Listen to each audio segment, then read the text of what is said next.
Hi, everybody, and welcome to Scanner Monkey TV. Tonight, we have as our guest James Thompson. James is a former Amazon exec. He was in charge of all the third-party sellers at Amazon. He was one of the first FBA account managers, or the first FBA account manager. He also managed the sports category for third-party businesses. So we are super excited to have him on the show. Currently, he is doing lots of things, including high-level consulting with companies to be on Amazon, as well as putting together this really cool conference that we're going to hear a little bit more about later. And I don't know what else you're up to, but if there's anything else you want to mention, go ahead. You write articles, which is cool. I posted some of those in our Facebook group. They're on. If you look on, it's practicalecommerce.com as the website. You can just look up James Thompson, and you'll get a list of his articles. So thank you so much for being on. Great. Thank you, Cordelia, for having me. I'm thrilled to have the opportunity to chat with your audience. Thank you. We have, I don't know how many people we have. I can't see a number, but we have lots of people in the audience, and this is also being recorded. We'll be posting it for our members to replay on YouTube later. So great. Okay, so thank you for coming on. So I actually first read your bio because I found out about the Prosper Show, and I was looking through the bios of the organizers, and I was like, wow, this guy looks really interesting. So I reached out to you, and you were kind enough to come on the show, so thank you. Now, I'm sure that the name Scanner Monkey is frequently heard in the halls of Amazon. So can you tell us what the Amazon dish is on Scanner Monkey?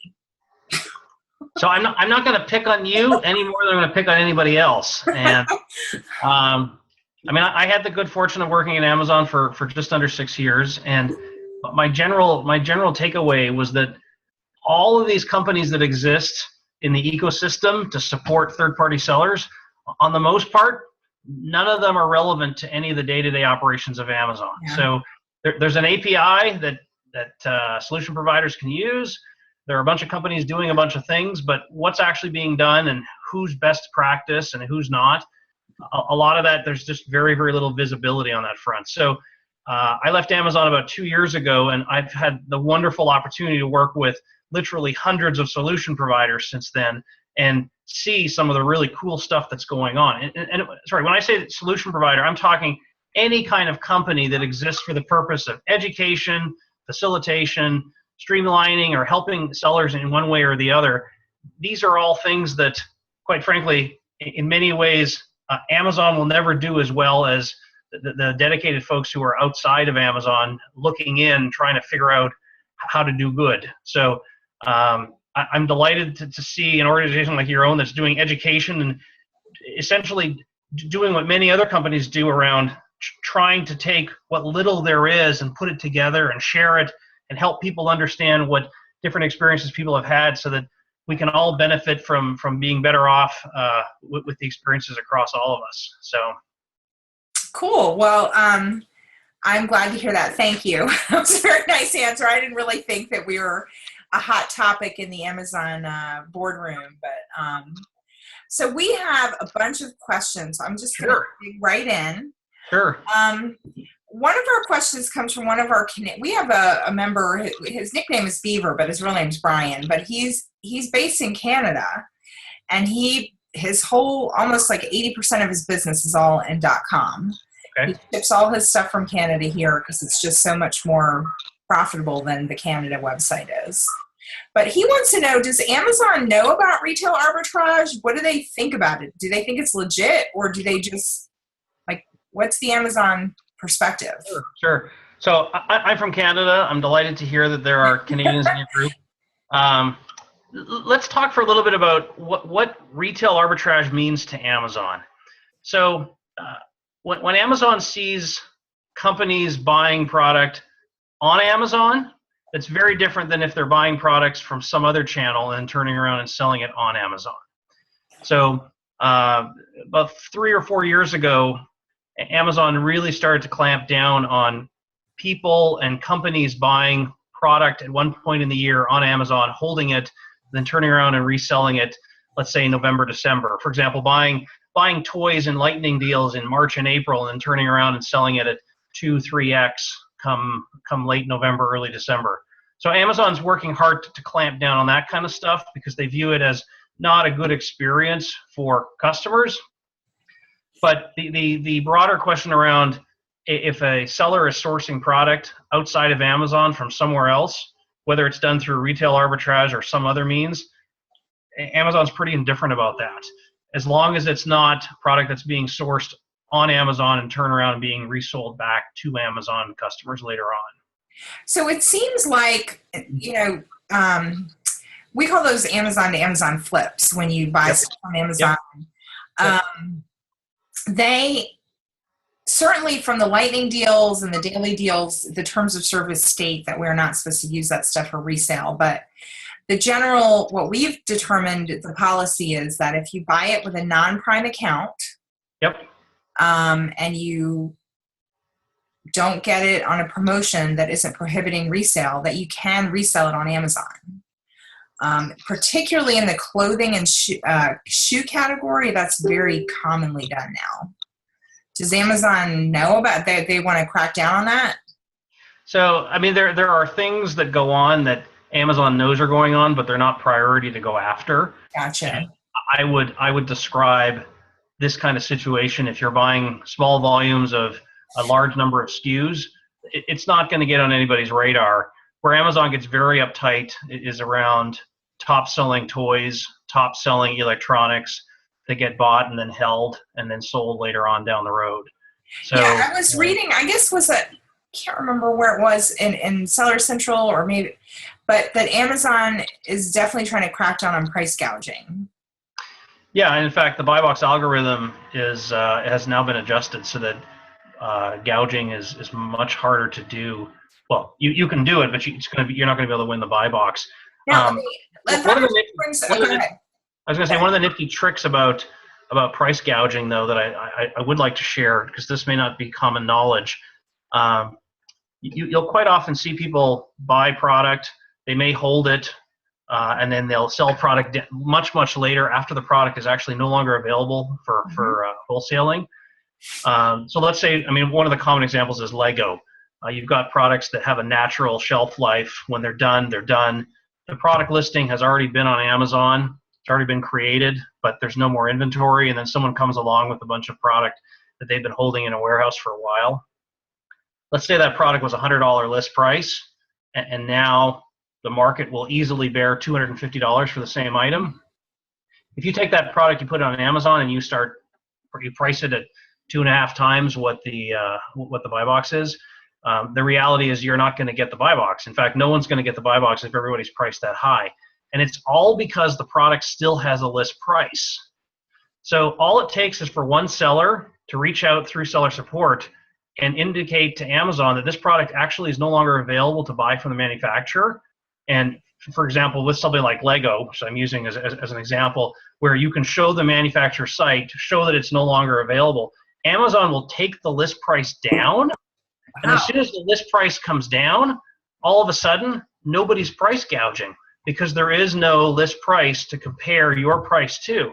So now your ability to win the buy box instantly comes back because there is no list price to use as a benchmark for the buy box.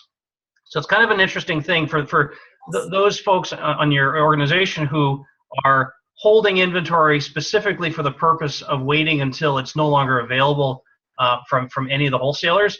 This is an interesting way to be able to continue to get the buy box, even though Amazon would normally think of this as being price gouging, because it's not really price gouging. It's making now highly limited product that can't otherwise be sourced, making it available to customers.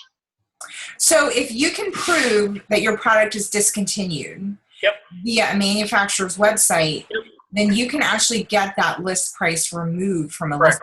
That is fascinating. Because sometimes people buy and hold that stuff. Other times, I mean, we hear stories all the time, you're in a rural state somewhere and they show you the back room and and it turns out they've been holding it for whatever reason, not just maybe because nobody got around to putting it out on the shelf or whatever. Sure. And people get all this discontinued merchandise. Discontinued Legos are like gold. Yep. So that is a really good tip. If you have a discontinued product and nobody's getting the buy box, contact Amazon. That's great. So my observation is that in September, the buy box algorithm changed. Is that true? Well, the buy box algorithm is basically updated on an ongoing basis. There are little fluctuations by category. There's a super secret team that works on buy box. In fact, I've never actually met anybody who was in that super secret team, but there are. Do they have those little things like in Men in Black where they zap your brain if you, like, oh, you don't remember this conversation about the buy box?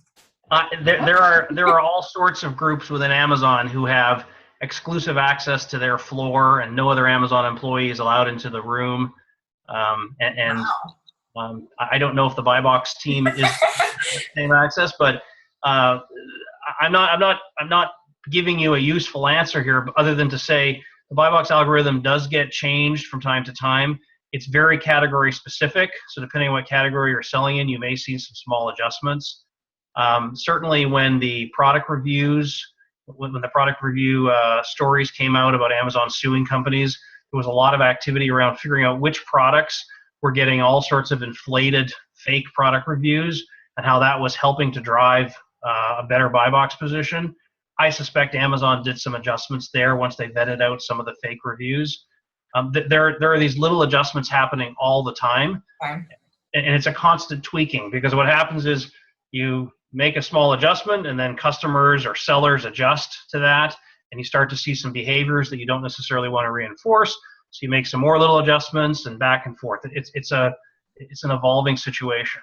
So it seemed like, because it used to be that you could, if the buy box price, you could go a little bit above it, like maybe even a few pennies, and then the buy box would be shared amongst all the sellers. But it seemed like in September it changed to where you had to match it exactly to get the buy box. It had to be exactly the same price or lower. And so then, like, a lot of products where the price had been kind of hovering around the same price started to, that race to the bottom, which I guess, really serves the customer, right? Because they're getting the best price. But as a seller, it's frustrating. So that's interesting. So the buy box team is on their own floor and nobody gets to talk to them. Now, Catherine wants to know, if the list price of a toy is $25 and all the sellers are selling it for $50, are you saying that no one will get the buy box? So if the product is still available for wholesaling from the manufacturer, it's still widely available, it has a list price in the Amazon catalog, typically, and again, it's a little bit different by category, but typically if it's 10%, 15% above the list price, then that's considered to be gouging. And if you're selling above 10 or 15% above that price, you're not going to be eligible to win the buy box on that particular listing, even if you have it in FBA, even if you have 100% feedback and all that kind of good stuff. Okay. So, but keep in mind here, number one, the list price that's on Amazon may not be correct. Mm-hmm. But that's what Amazon uses to figure out whether or not your price relative to whatever that list price is, whether in fact you're above that 10, 15% range.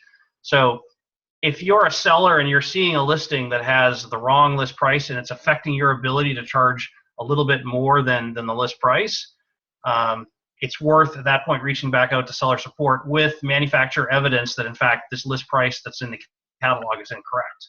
So one of the reasons you're allowed to have a little bit over list price is because Amazon accepts the fact that some folks may charge for shipping over and above the retail price. So you may have a $20 item with $4 of shipping and handling. It's a little bit above the overall price.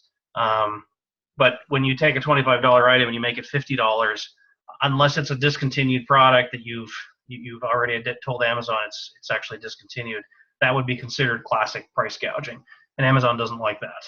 Okay. One of the other really big challenges that sellers have is bookkeeping. Yep. Keeping track of how much profit you're actually making. Yep. So can you talk to us a little bit about your perspective on that? I would be thrilled to. I never enjoyed accounting in college, and when I got to Amazon, I quickly realized that the process of accounting for one's profits in Amazon is incredibly complicated.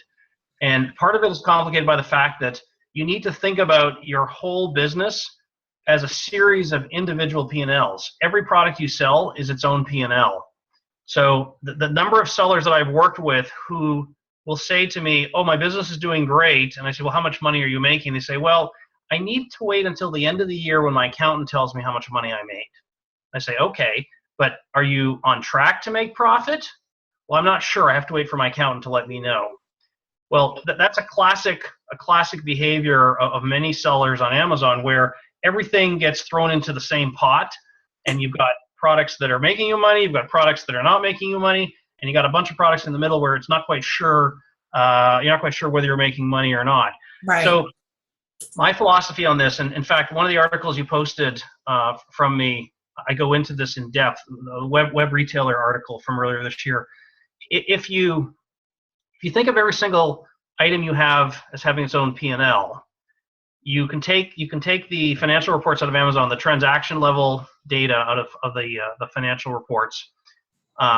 You've got your normal cost of goods sold. You can factor in certain types of return rates and so on and so forth. But the biggest misunderstanding for sellers is not factoring in some kind of overhead cost. And here's what I mean by this. Mm-hmm. Every seller, to run a business, there are going to be certain fixed costs, like having a warehouse or having to keep the heat on in your garage, or paying for various pieces of software, or taking trips to conferences, or to go meet with prospective suppliers. Figuring out what all those costs are and dividing it by the number of units that you sell, it's not uncommon for you to have $2, maybe even $3 of cost per unit that you sell. And certainly if you're doing, let's say you're doing retail arbitrage and you're having to drive to the store and pick stuff up, and those are real costs. So what I encourage sellers to do is, at a minimum, have a rule of thumb where you figured out what the kind of cost is you're looking at per unit. Even if it's a peanut butter approach where you say, you know, it cost me $5,000 just to keep the lights on. I sold 2,000 units, so it's costing me $2.50 just to keep the lights on every single product. If you have that $2.50 number, for example, in the back pocket, then you know that you have to add that into your cost of goods sold and all the Amazon fees. And what you'll very quickly discover is there's a lot of stuff that you're making basically no margin or negative margin just because of that overhead cost. Mm-hmm. This is hardly a perfect way of figuring out your overall costs. But if you think about each of your items as its individual P&L, you think about this overhead cost that you can apply to every single item, you'll very quickly be able to say, a bunch of my inventory, these specific SKUs, don't make me any money. If they don't make me any money, then you can now make decisions around, do I either change the pricing so that potentially I make money? Do I liquidate this stuff and never ever deal with it again? Do I sit on it because I expect that competition will go away and I'll be able to raise the prices? But at least I can take very specific action at a SKU level. If you look at your whole business and say, I don't really know which levers to pull or which SKUs to impact, then you end up with a situation where you're never quite sure if you're working harder and harder in your business in order to make Amazon money but not make yourself any money. So although there's a lot of legwork that needs to be done to put the Excel spreadsheets together and figure out, even if it's some rough estimate of how much money you make on every single SKU, just ordering those products. I say ordering, I mean rank ordering those products after you figure out the general costs. You'll quickly discover that a bunch of the stuff you can get rid of. I had a client last year I worked with, and we got rid of over 60% of their inventory, and they made over 40% more money selling many, many fewer units the next year, simply because they got rid of all the stuff that was losing them money. But they didn't realize they were losing all this money because they were taking the approach of, let's just look at the whole business as a whole. Is it profitable or not?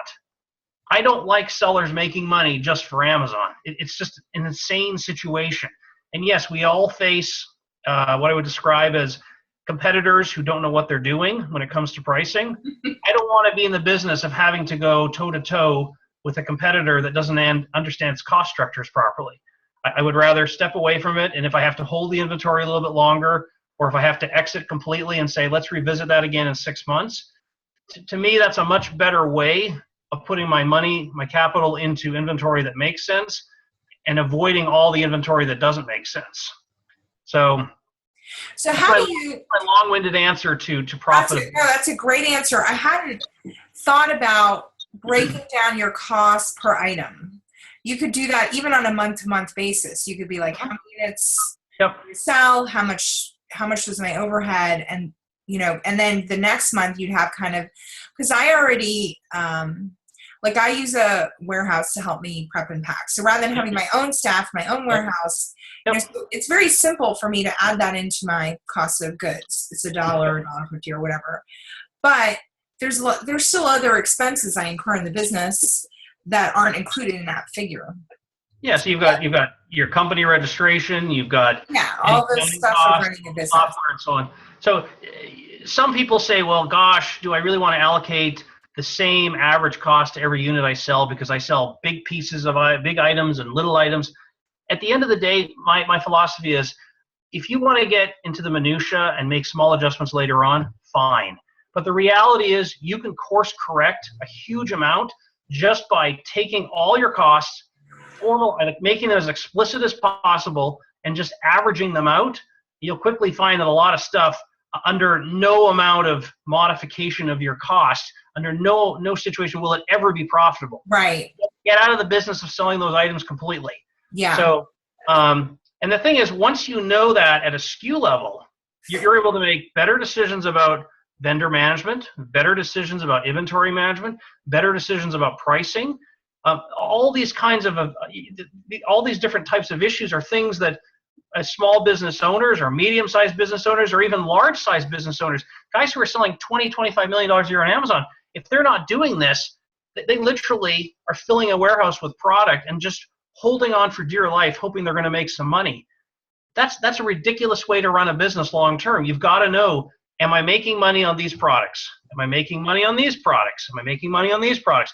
Otherwise, your supplier is going to dictate the terms and say, hey, you should buy some of these best-selling products. They're really great. Everybody loves them.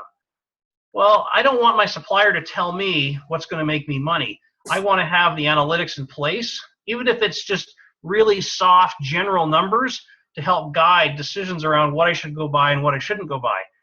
In the space of retail arbitrage, when you go into a particular store, whether it's online store or it's a brick and mortar store, you kind of know what number you're looking for in terms of, I should be able to sell this for at least a certain amount more to be able to make money.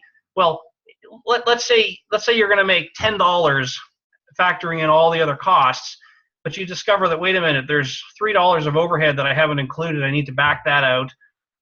And then, oh, by the way, there's a 20% return rate on these products. And on every returned item, I'm not going to see 100% recovery rate on that.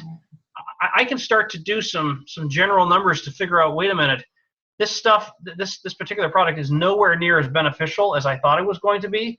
I need to increase my threshold by which I start to evaluate a product has to be at least $20 of upside potential before I can make any money by the time I back out all this kind of stuff. Yeah, and it probably, if you did that, you would end up like a lot of us would sell a lot less stuff. Yep. But make more money, more profitable, or have more time to do other things. Yep. Absolutely. Yep. Now, do you think there's any, like, one thing that would be, so one thing that's happened is some of the third-party providers like Inventory Lab and Scan Power have now added in some accounting features into their software, so that you can at the very least enter in your cost of goods. So you may not have that rough number, your $2 or $3 per unit or $1, or however much it works out to be for your overhead, but at least you've got, I paid $10 for this. Yep. Is there any sort of kind of awareness at Amazon to sort of start being able to enter that in, so Amazon reports could sort of solve that problem? Yeah, I saw that question in the earlier comments. Philosophically, I don't like the idea of Amazon knowing what my costs are. As a seller, I wouldn't want them to have that information in Seller Central. Is it a good idea to have it somewhere where I can pull in all my Amazon reports and combine it with the cost data that I've stored somewhere? Absolutely. Would I want Amazon to have all that information? I wouldn't, because I know how Amazon likes to go source products and quickly figure out whether it makes sense for them to be in the business of selling those items. And if you happen, as a seller, if you happen to have come across a really good deal and found a way that you can source a product for a price much lower than anybody else can, I don't really need Amazon to have access to it. I'm not saying they're going to use the data, but I don't like the idea of them having any more data than they already have. They already have perfect data on customer demand, perfect data on customer search, perfect data on how much inventory is available on every single SKU. I don't want to tell them also all the cost information. Now, the question around, should a solution provider be in place that allows you to be tied into the API on Amazon to pull all those reports in? You can put all your costs in however you want to add up your costs. Yeah, that absolutely should be in place. And to your point, if we can refresh this kind of data once a month, once a quarter, whatever, and again, get a guide in terms of where we are and where we need to be to course correct, that's a fantastic thing to do. I think of selling on Amazon, in some ways, it's kind of like walking down a hallway in the dark. And you're going to bump into the walls regularly, but it's better to bump into the walls a little bit here and then a little bit there, rather than like ram into the wall and bang your head and fall down on the floor. For many sellers, the process of kind of waiting until, tax year end to figure out where they are to do the course correction, it's a very dangerous thing to do, because there was lots of opportunity to make little small adjustments along the way if they've had the data, if they'd had the right types of tools to be able to analyze and figure out, hey, I'm going to change out of 10% of my inventory, and I'm going to go get some other products, and I'm going to make sure that I'm always making small adjustments. So the question around, will Amazon allow you to put cost data into Seller Central? Maybe they will, maybe they won't.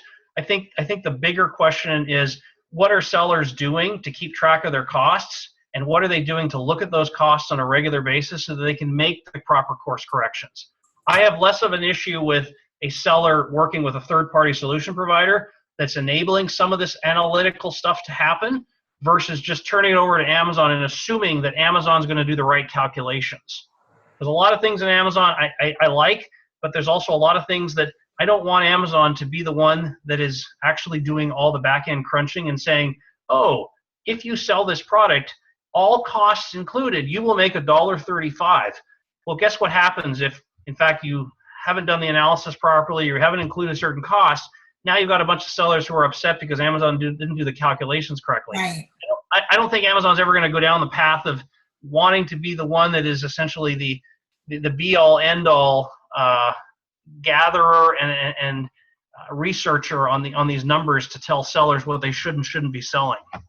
What about being able to integrate with like QuickBooks or something? Do you think that's on the horizon? So in 2009, when I started at Amazon, there was conversations around how do we get integrated into QuickBooks. That's still sort of underway. Okay. Happening. Whether it's QuickBooks, whether it's Xero, there are different third-party tools that will help pull the data and do some modifications and so on. We're not there yet, but as with most solution providers who help Amazon sellers, they're there because Amazon isn't doing certain things well. These companies have figured out how to backfill some of those needs. So my general theme here is, don't wait for Amazon to finally get around to do the things that you need to do to run your business effectively. There are good solution providers out there that can help with some of this. And even if they're not doing everything you want them to do, the reality is, I don't like to see most sellers having to sit down and spend months and months and months building all of their own tools when there's some really good tool they can spend $50, $60 a month and just be done with it. Yeah, and it really is so important. It's very difficult. Now, Anna, who asked this question, she actually runs a free group that's a great group called Accounting We Will Go. And it's all it is accounting. There's no other information in the group. And she's a CPA. Yep. But it's heartbreaking when I talk to sellers and they have no idea how profitable they are. Yep. It's really important because sometimes people are just spinning their wheels and, it's fine. Like, I don't even think that's bad. Like, if this is your hobby and you do this because you enjoy it, but you need to know that, you need to be aware. And then I just learned recently, I didn't even know this. Apparently, there's a huge amount of people that do this just to earn points on credit cards. And so they don't even want to make a profit. They just want to break even, because where their profit comes from is their credit card points, and their whole business is around managing credit card points, which I didn't even know that existed until a couple weeks ago. And apparently it's a huge, big thing. And that, they can even calculate if they lose a little bit selling on Amazon, they still overall gain with all their points that they accumulate. So if you're in a world where your time is worth nothing and you're happy walking away with 2% of your top line sales, getting 2% of spend, okay. But for those of us who are online sellers, 2% gross margin is a really hard business to be in.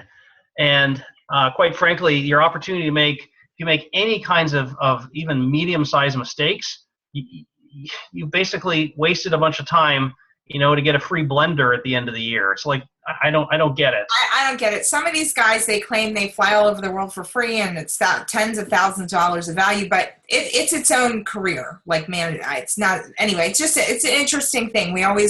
When we get frustrated with how other sellers price, yeah, it's like, why are they doing that? Well, maybe they don't want to make a profit. So anyway, that's enough about that. So I want to add another point. So yeah. When I ran Amazon services, we would recruit 100,000 sellers a year, 100,000.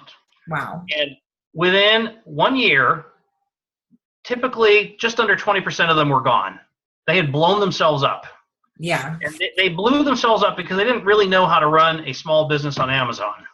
And most of the time, if it wasn't because of something that got them suspended through seller performance because they were, I'm not going to say cheating, but they didn't really understand what it meant to do things properly on Amazon. Right. If it wasn't for those reasons, it was because they didn't understand the economics of running a small business. This is not about being an Amazon seller. This is about being a small business owner. If you're a small business owner and you don't know where your profits come from, you don't know where your costs come from, then it's kind of like playing Yahtzee every day. It's like, did we win today? Right. Did we win today? No. Well, I mean, the prototypical seller that I would deal with on the phone is some guy who's like 55, semi-retired. He's got some money in the bank. He wants to have a secondary stream of income. He says, well, I've got $50,000 in savings. I can buy some product wholesale from the kid next door who works at some company. He goes out, the guy buys a bunch of product. He puts it on Amazon because everybody's making money selling on Amazon. Why can't I? In 6 months from now, he's liquidating that inventory for, 15 cents on the dollar because there's no way he's ever going to sell it. Half of it's listed by Amazon retail. Half of it's listed by competitors who actually understand their costs really well and know how to make a little bit of money here and a little bit of money there. I mean, basically, a lot of these guys who are failing because they don't understand why they're in business and who they're up against. And so my suggestion is, if you've got the $50,000, you want to make a small business, Amazon is not the first place you should go unless you're prepared to do the initial upfront investment of understanding what the rules of the game are, what's expected of you as a seller, and where your money is going to come from. Plain and simple. Amazon wins every which way. They win because new sellers come on the platform and offer more selection, which reduces prices. They win because new sellers come on the platform and they fail and have to liquidate inventory and make prices cheaper for customers so they can blow through that inventory. Every which way Amazon wins. It doesn't matter whether the seller makes any money. So if the seller's willing to basically go to the Amazon casino and empty their pockets and give it to Amazon, Amazon will happily take the money.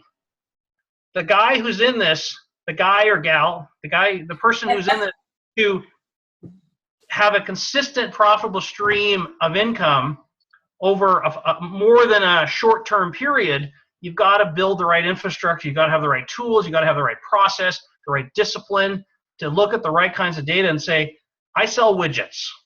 It doesn't matter what the widget is, I sell widgets. And every widget is its own P&L. Every widget has its costs, its demand, its ability for me to price it at certain levels. If I don't understand what the dynamics are for every single SKU, I'm going to be the next guy who's liquidating inventory walking away saying, I don't know what happened, but I just lost 30 grand. Right. All right. Well, that's a great insight. So somebody asked how many people, like you said, about 20% burnout every year. 100,000 come in, 20% leave. Yep. The question was, what percentage of those are actually active at any given time? Like we hear these numbers about how many sellers there are. I guess how many are actually active sellers? So you've got your professional sellers, you've got your individual sellers. If you're a professional seller doing constant volume, even if it's small volume, but constant volume every month versus the college kid selling his textbooks back at the end of the term, there are 2 million active sellers worldwide. The ones that matter, that is to say the ones that are in this to generate regular monthly sales, my guess is and I shouldn't say guess, I've modeled out how many of them are actually getting revenue over $1,000 a month. And it looks like there's about 140 to 150,000 of those 2 million that are in the game long term. So that's not to say that they're going to survive, but they're generating enough revenue each month for enough months in a row that it looks like they're doing this to do more than just clean out the basement. Okay. Well, that's still a really big number. That's still actually lower than I thought it would be, though. That's lower than I thought it would be. So that's interesting. So, okay. Let's talk about repricing a little bit. Repricing. Sure. Beaver wants to know, would Amazon make their own repricer for us? I feel like that goes a little bit back to your thing about you don't necessarily want Amazon controlling your pricing. But kind of what's your thought on automated repricers? How does Amazon reprice? Sure. So let's talk first about the data that Amazon makes available to you. Right now, well, it was about 2 years ago, Amazon started showing you not only the lowest price, but you can modify and say, show me the lowest FBA price, show me the lowest FBA price with certain characteristics. So you can look at all of those different features now in Seller Central in your inventory reports. You can also very quickly adjust all your prices to the lowest price. So it's kind of a static repricing functionality that Amazon allows you to do if you didn't actually want to instantaneously reprice. But before you get into the game of repricing, I want to go back to what I said earlier around understanding your costs. Right. Most people who reprice don't understand their all-in costs. And so what ends up happening is it's not necessarily a race to the bottom, but it's a race to unprofitability because they don't actually know they're about to become unprofitable when they lower below a certain level. Understanding what your floor price, what your floor level is that you can actually afford to still be in the business of making any money, that's an absolutely critical analysis that every seller has to do. And there are lots of great repricing tools out there, but it's kind of like handing somebody a gun and saying, well, go forward and be responsible with it. You have to first know how to use it. Right. And you can't really use a repricer until you understand your costs and your ability to make profit on every single SKU that you're going to put into the repricer. Okay. Let's look at what happens on the Amazon retail side of the game. Amazon, what they will do is they will figure out what are all the SKUs where they're prepared to lose money. Yeah. That is to say, at all costs, they will win the buy box. So you can keep pricing down, down, down, and Amazon says, fine, we'll play this game all day long because we want to make sure that Amazon as a marketplace always has the lowest price. And quite frankly, we're happy, Amazon retail is quite happy to win the sale even if they lose money. They're not interested in short-term profits. It was never about short-term profits. For most of us as resellers, we want to make a profit on everything we sell unless we're choosing to liquidate old inventory. Right. Amazon doesn't play the game the same way. So if you're competing against a company like Amazon that doesn't necessarily want to make or need to make profit on every single sale, or you're competing against irrational sellers who don't understand their costs, it's very easy to get sucked into this situation where you actually are losing money and you don't realize it. That has nothing to do with the quality of the repricer. Right. The actual software and algorithms that all these repricers work. I mean, depending on how much you want to spend on them and the bells and whistles you want, these repricers are great. Mm-hmm. But the question is, why are you using it, and what are you using it to do? Are you using it to play a game where you're constantly looking to get a sale at all costs, or you're looking to get a sale in a situation where you're only competing against certain companies? I think of repricing as sort of the fallback for accepting the fact that you're competing directly against lots of other sellers. If you're in a situation where you've built a business around having selection that people are willing to pay for, and you don't have to lower your price another nickel and another nickel and another nickel just to get the sale, long term, that's going to be a much easier business to be in. Anyways, I don't know if I've answered all aspects of this question. No, it's good. I mean, that's actually, like, I signed up for a repricer and then I went to go set it up and I was like, Yep. Forget it. So, well, you had to set it. You probably had to set it up at the SKU level. And on every single SKU, you had to say, right, here's the floor price, and here's what I'm prepared to price down to. The reality is, you can't do that until you know what your actual all-in floor price is. And that's, I mean, it's still, because I have a lot of listings where I'm not competing against other sellers. okay. So I don't have to reprice those very often. So for me, it wasn't worth the time to set up the repricer for the few listings I have where I am competing against other sellers. It's Yep. faster for me to just go in and reprice manually every couple of days. But that's just me. But I think your point is really good, is that, you know, setting your price, winning the buy box, selling stuff. You know, we all send stuff and we all want to sell it, because what are you going to do with it if you don't sell it? But don't sell at all costs, and use that data. You know, I always tell people, you know, when you're putting bundles or new products, whatever you're putting on Amazon, everything you learn, like, I have stuff that I failed at, but I tried to learn a lesson from it. Yep. And so I think this is kind of part of that bigger conversation about bookkeeping. Like, analyze your SKUs, learn what you need to know what your costs are, and then a repricer, and decide, is it worth winning the buy box, or is this just a thing I shouldn't be selling? Or is this a thing that I, you know, need to sell in a different way? So if you're in a situation where you understand the mechanics of every single SKU you sell, you'll very quickly discover that you actually don't need to do repricing on lots of those products, because you're probably using repricing today to compensate for not really understanding the all-in costs of the product. So you're just trying to get your capital back so you can reinvest it in other inventory. But are you going to put the money back into inventory that, again, may or may not make you money?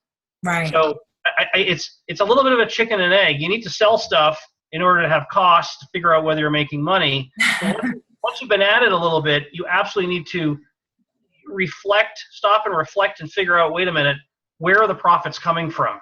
If I can make more money by selling fewer products, working with fewer suppliers, working with fewer brands, fewer listings, hallelujah, I absolutely need to figure out how to do that.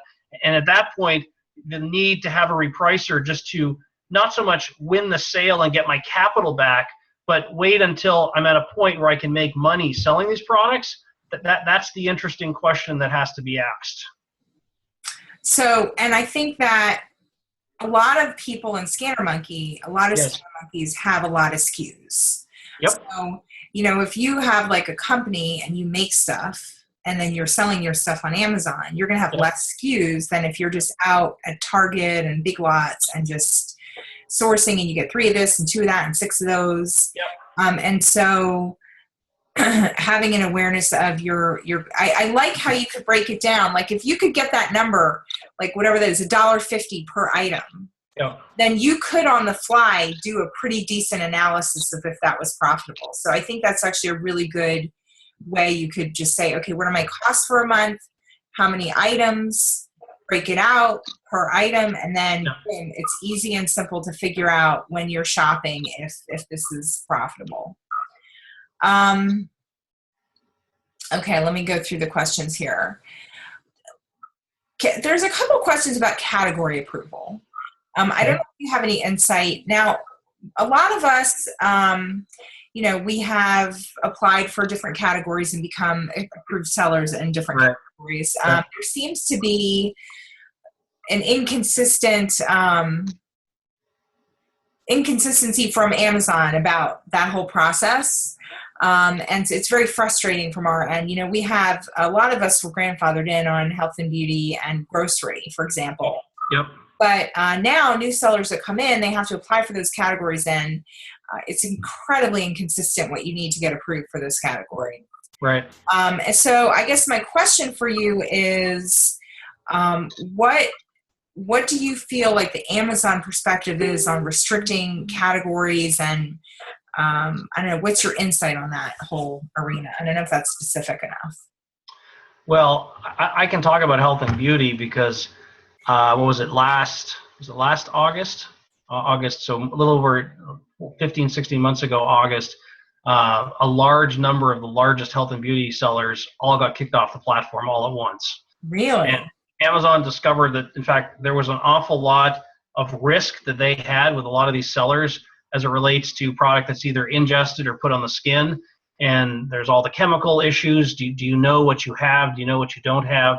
And Amazon is rightfully being very, very cautious about adding more health and beauty sellers, in part because as a seller on Amazon, you're responsible for knowing exactly every ingredient, every active ingredient in every product you sell. And the reality is most companies don't have a database that says, here's every SKU I have, here's the active ingredient in every one that I have. If Amazon were to say to me, hey, XYZ chemical is no longer allowed, I wouldn't actually have a database to be able to say, here's the 10 ASINs I have that have that ingredient. Let's get those off. Let's delete the listings. Let's step away from those products.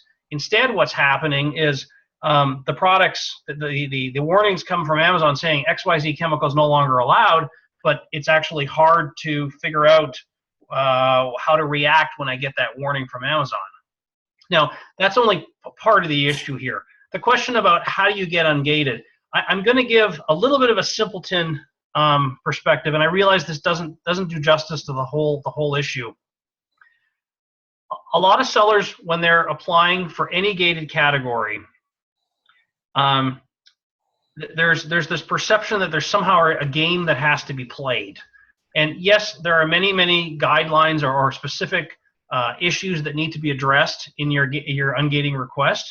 My experience has been that the more a seller follows everything to the letter of the request, you need 5 images with white backgrounds that are look this way. You need a website that has this. You need this. You need this. Do the absolute minimum, but do it as accurately as possible. And to the extent that you actually do that, even if it's an absolute pain to do, and you say, why am I doing this? You're doing this because it's a game. You're being asked to jump over a bar, and once you jump over the bar, then you can go do whatever you want to do. But you have to jump over that bar to be invited into the party. And for a lot of sellers who I've seen get turned away from or declined on ungating requests, it's because they didn't actually follow the letter of the law on every single aspect that's being asked of them. I'm sure among your membership, I'm sure there are folks that have done what they believe is exactly what is asked of them, and they're still being turned away. And the reality is there are some subcategories, certainly in beauty. There are some categories within grocery where Amazon is saying, you know what, we don't really need any more sellers. So we can sit this out, and we can wait until somebody comes along who already sells a lot of volume in some other category, and we're quite happy to let them in first, versus a new unproven seller who doesn't have any other experience on Amazon. It's not as important to get that new seller on board. Gotcha. Because they want to maintain the integrity of the category, and one way to do that is to have less new sellers in it. So this is a question from Barry. Is the reason that Amazon will only ungate categories such as clothing or luggage if you answer that you will be purchasing from the manufacturer because they have an excuse to suspend you? If they need an excuse to suspend you, they always have one. I don't think that's why they would do that. I think that's because they want to make sure that if there's any safety concerns, the manufacturer would contact you and you would know about them, versus if you just bought it at a store, you would have no idea, I'm guessing. So there are, depending on the category, there are definitely bigger risks for counterfeit product. There are definitely bigger risks for more traditional gray market sourcing of products. And what has happened certainly in a number of the softline categories is Amazon Retail, for every single category, Amazon Retail has a strategic list of brands they absolutely want to have. And the vendor managers who work on the first party side, their job is to go out and get those strategic brands. And they will do whatever it takes to get those strategic brands on the in the catalog, because that's what Amazon deems as necessary to be viewed as a legitimate source for buying products in whatever that category is. Okay. So there have definitely been a lot more situations in the last 3 to 4 years where Amazon hasn't been able to get these strategic brands, and they've agreed to work with the manufacturer to clean up the channel, what they call whitelisting, which is basically gating and cleaning out the channel. Amazon Retail has agreed to do that in exchange for an opportunity to be able to wholesale the product and sell it through the first-party business. So it's not that any of the third-party sellers did anything wrong. It's just that they weren't part of the big strategic plan of the manufacturer when the manufacturer decided to do a deal with Amazon. When you look at it from the manufacturer's perspective, they see their product being sold by hundreds of brands, or excuse me, hundreds of companies. They don't know who any of these guys are. I mean, let's be honest, a lot of the sellers, they're hiding behind some name. We have no idea who they are. Right. We don't know where the product came from. It may be legitimate. It may not be legitimate. It may have a manufacturer warranty. It may not have a manufacturer warranty. So there's a lot of inherent risk there for the customer. There's inherent risk there for the seller in terms of whether they're going to get suspended for selling a product that they legitimately sourced as a gray market seller, but Amazon Retail may decide, you know what, we just want to do away with all this stuff because we want to protect the Amazon customer and make sure that the Amazon customer, every time they buy this product on Amazon, they're going to get the proper product with the proper warranty and the proper packaging and documentation, which may not always be the case with some of these alternative sources of product. So do you think that somebody would be more likely to get ungated if they present a purchase order for an item that has fewer sellers? You think it matters? I don't know. I don't know. I think it sounds like what you're saying is that, to us, like to me as a, person who wants to work from home and all of these things that I do with Amazon, they're very important to my family, right? But to Amazon, the sum total of all of, say, the under $2 million a year sellers of all of our concerns, it's probably not that big of a deal to them. They're looking much bigger picture than that. And so they might be making grocery really difficult to get into because they don't need any more grocery sellers, or they're trying to clean out the category so that there's a better product for the customer, and it really isn't about that individual seller. There's almost nothing that individual seller could do to change that because you're just a very small piece of a very huge puzzle. If you think of how many times we've all been to, the county fair or the bazaar, and there's this random collection of products, and you're never quite sure what you're getting, but you say, it looks like a good deal. You know what? I'll buy it. That's fine. That's not what the experience is that Amazon's going for. They're going for the experience where the customer goes and the customer is going to get the product they think they're going to get every time the way that Amazon wants to get the product. And so it's not so much that Amazon doesn't care about a seller of a certain size. It's that they don't really care about any particular seller at all. Because if you fail, there's 5 more sellers behind you who will backfill that inventory and be in a position to sell the product. If some of those sellers that backfill you actually meet certain higher requirements that Amazon puts in place for certain brands, that's better for the Amazon marketplace. Amazon as a marketplace is in a better position because it essentially upgraded the types of sellers. It's not that the seller was doing anything dishonest, it's that the product now comes with higher levels of conformity for the next customer that comes along to buy the same product. Right. That's interesting. So it just kind of reinforces, we're always telling people to keep learning, keep growing, keep diversifying. You don't want to put all your eggs in one basket. You don't even necessarily want to put all your eggs in the Amazon basket. Yep. But this business is a great business for some people, but it's not for everybody. So, okay, let's see what other questions I've got here.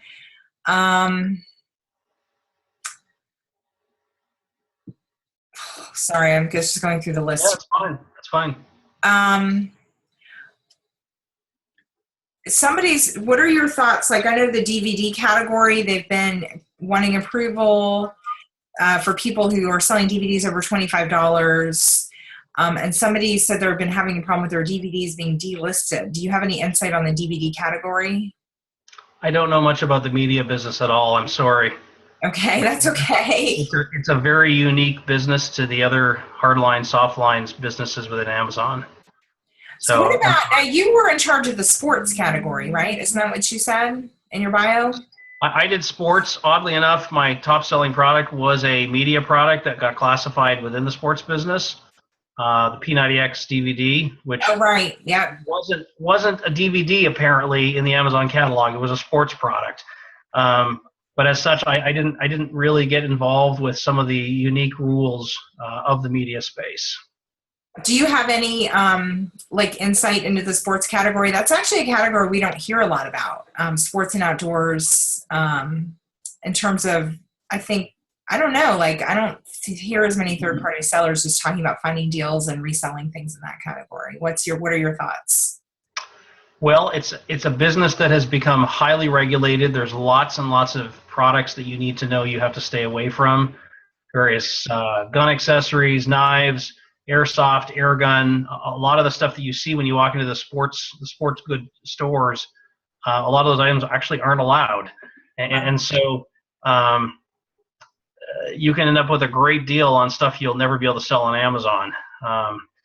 A lot of this stuff in sports is also basically apparel. And to the extent that it's apparel, then apparel may not be the first thing you wanted to do retail arbitrage on, because there's all the prep and there's high return rates and all that kind of stuff. So it's also a business where Amazon retail has done very, very well getting access to all the major brands. So the opportunity for a smaller seller to capitalize on some missing inventory or lacking inventory, it's a lot harder to do in that space. Right. All right. So why don't you tell us a little bit about the Prosper Show that you guys are putting on in March, right? Yeah. So one of the things that I did since leaving Amazon is looked for ways to create what we're calling broad-based educational programs to help lots of sellers break through a lot of these misperceptions that are easy to develop when there's not a lot of communication directly with Amazon. So I brought together 10 of my former Amazon business partners, all folks that led up different businesses within Amazon on the third-party side, and we've come together with about 40 different solution provider CEOs, and we're putting together a conference in Salt Lake City, February 8th and 9th. This is an event unlike any conference that I've ever been to for Amazon sellers. It's basically a continuing education conference designed to focus on every major business process that you need to understand and to run well as a small business owner. So if it's inventory management, if it's forecasting, if it's pricing, if it's tax collection, all of these different topics are covered in individual sessions. We want people to come to the event and say, I know what I'm going to learn at this event. I know I'm going to get all the experts in the room at the same time to talk about a broad array of topics in this space, so that I'm a better seller for this. I'm a more informed consumer, so I can go and make the right decisions if I decide to work with a solution provider. So it's a little bit different than most shows that I've been to, because we're focusing first and foremost on education and cutting through a lot of the misperceptions that typically happen when sellers go to a show and wander around and say, I hope I'm going to learn a few things to make this worth my time. I don't want to put on an event where you hope you're going to learn something. This is really a continuing education event where we want people to come with their notebooks and expecting that they're going to have an intense 2 days with the right people in the room to help clear up many of these misperceptions. Now, that's great. I love hearing about that. It's not a cheap conference. It's $800, but it's not, the speakers aren't all sponsors.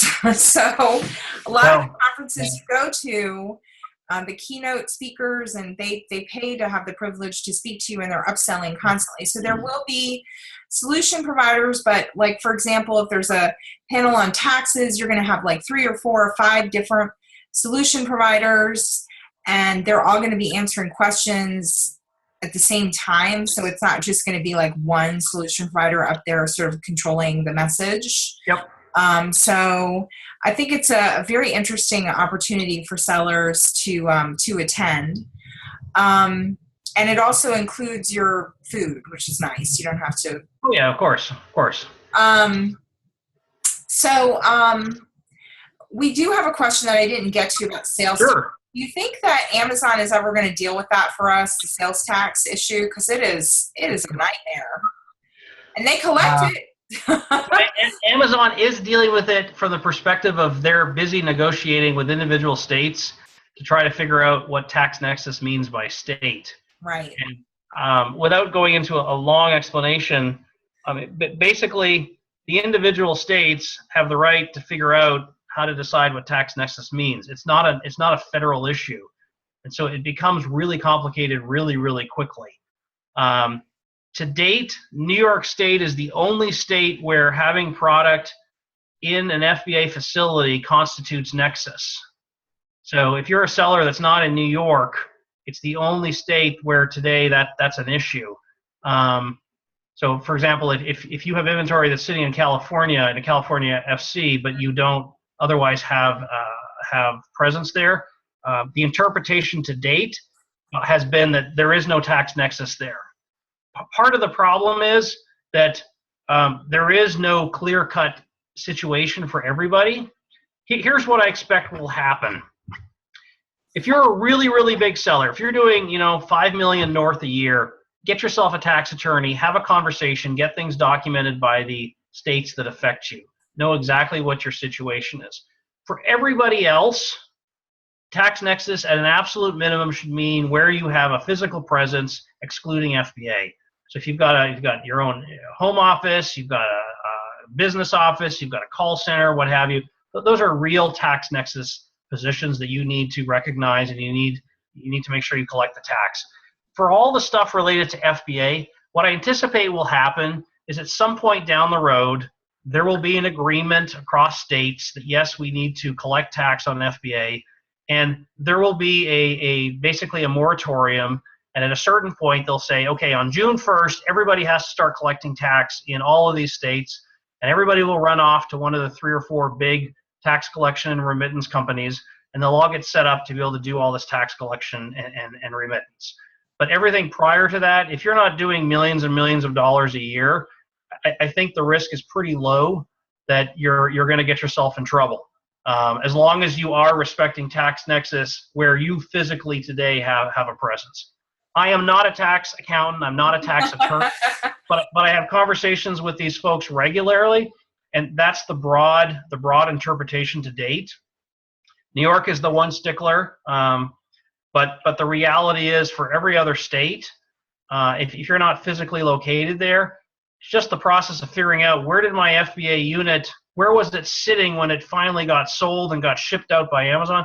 That's not the easiest thing to keep track of anyway. So part of the beauty of tax collection responsibility has to do with how onerous it is for the individual seller to keep track of this.